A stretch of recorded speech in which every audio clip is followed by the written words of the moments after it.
বন্ধুরা সবাইকে জানাই এই রবিবারের পরন্ত বিকাল। এই যে আমরা আসছি আমাদের এই দক্ষিণ অঞ্চলের সবচেয়ে যে ঐতিহ্যবাহী যে তরমুজ, বিখ্যাত সারা বাংলাদেশে বিভিন্ন প্রান্তে পৌঁছে যায়। দেখেন এই যে তরমুজের অভয়ারণ্য। এই যে তরমুজটা দেখেন, এর একটা তরমুজের ওজন আছে 5 কেজি 7 কেজি, কোনোটাই জানি অনেক বড় বড় ক্ষেত, কিন্তু এখনো পর্যন্ত বিক্রি হয়নি। এখনো মনে হয় 2-1 দিন সময় লাগবে। এই দেখেন এনে প্রচুর তরমুজ, শুধু সোনা শুধু সোনা, শুধু টাকা, এতে শুধু টাকা। এই দেখেন এই যে একটা আরেক জাতের তরমুজ, এই যে একটা লাল এই সাদা, এই তরমুজ গুলো কিন্তু আগে অনেক আগে এইগুলো পাওয়া যেত। এবং এই যে সৌদি আরবে আমি দেখছি, সৌদি আরবের কন্টেন্ট ক্রিয়েটররা এই মানে ওইখানে এই তরমুজ গুলোই চাষ করে। দেখেন এই যে সাদা তরমুজ, কিন্তু হেভি মিষ্টি। আগে এই তরমুজ গুলোই চাষ করতো, কিন্তু এগুলো কম হয়, যার জন্য এই যে এই দেন এই তরমুজটাও কিন্তু অনেক বড়, এখন এই বিশাল বড় তরমুজ।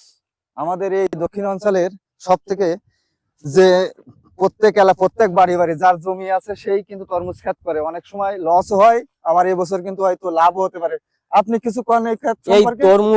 এই তরমুজ চাষ করতে যে কৃষকের কি পরিশ্রম করতে হয়, দিন রাত 24 ঘন্টা পরিশ্রম করতে হয়। মা বোনেরা অক্লান্ত পরিশ্রম করে এইখানে। তারা এই তরমুজের মেন হচ্ছে জল, পানির ব্যবস্থা, সেচ ব্যবস্থা না থাকলে তরমুজ করা যায় না। 3 মাসের ফসল, এইখানে 3 মাসের ফসলে খুবই পরিশ্রম করে মা বোনেরা এইগুলি করে থাকে। সব সময় জল দিতে হয়, যেটা খুবই কষ্টকর ব্যাপার। এই মাল কিন্তু রেডি মাল, তাই না? হ্যাঁ হ্যাঁ, এইটা পরিপূর্ণ হয়ে গেছে। এইভাবে আমাদের দাকপের বিভিন্ন অঞ্চলে এই তরমুজ, বাংলাদেশের বিভিন্ন এলাকায় এই তরমুজগুলো তারা রপ্তানি করে এবং প্রচুর অর্থ আয় করে। কিন্তু এবছর কি হবে জানি না, ভগবান কি করবে। তবে আমরা কৃষকদের মঙ্গল কামনা করি যে এই তরমুজ থেকে তারা তাদের কাঙ্ক্ষিত যে বেনিফিট সেইটা পাবে, কাঙ্ক্ষিত ফলন পাবে, অবশ্যই সেটাই আমরা আশা করি। এই দেখেন এইদিকের পাশের থেকে কিন্তু ওই ভিতরের দিকে আরো ভালো হয়েছে। মানে এই দিকের গুলো একটু ছোট ছোট। এই যে এই তরমুজটা দেখাও, এই জানি একটা তরমুজ, হ্যাঁ, এ কিন্তু 5 কেজি 7 কেজি ওজন হয়ে গেছে। হ্যাঁ, খুবই ভালো। আর এই যে আবার আরেকটা পাওয়া গেছে, এই যে সেই জাতের মাল, এই যে সাদা মাল, এ কিন্তু হেভি মিষ্টি। হ্যাঁ হ্যাঁ, সবাই এই যে দেখেন বন্ধুরা, এই তরমুজ গুলো কিন্তু খুব মিষ্টি। বাজারে যদি আপনারা কেউ এই তরমুজ দেখেন অবশ্যই কিনবেন, কারণ এই তরমুজ গুলো খুব ভালো, কিন্তু কম হয় এবং সুস্বাদু এবং খুব মিষ্টি। এই যে আমি আগেও বলেছি, সৌদি আরবে আমি দেখছি এই তরমুজ গুলোই বেশি চাষ করা হয়। আর এখন আগেও আমাদের এখানে চাষ হতো, কিন্তু এখন এই নতুন এই যে এরকম বাংলা লিঙ্ক তরমুজ কয় না? হ্যাঁ, বাংলা লিঙ্ক আমাদের এলাকার আঞ্চলিক ভাষায় এইগুলিকে আমরা বাংলা লিঙ্ক তরমুজ বলি। আগে যে ধরনের সবুজ বর্ণের এক কালারের তরমুজ পাওয়া যেত, এখন আর সেটা দেখি না। এই তরমুজ আপনি এই যে ক্ষেতের মালিক পাওয়া গেছে, হ্যাঁ, দেখি তার কাছে শুনি যে কয় বিঘে করেছে আর কত টাকা খরচ, কিরকম লাভ হতে পারে। এই যে আমাদের ক্ষেতের মালিক শুভ, তার সাক্ষাৎকার।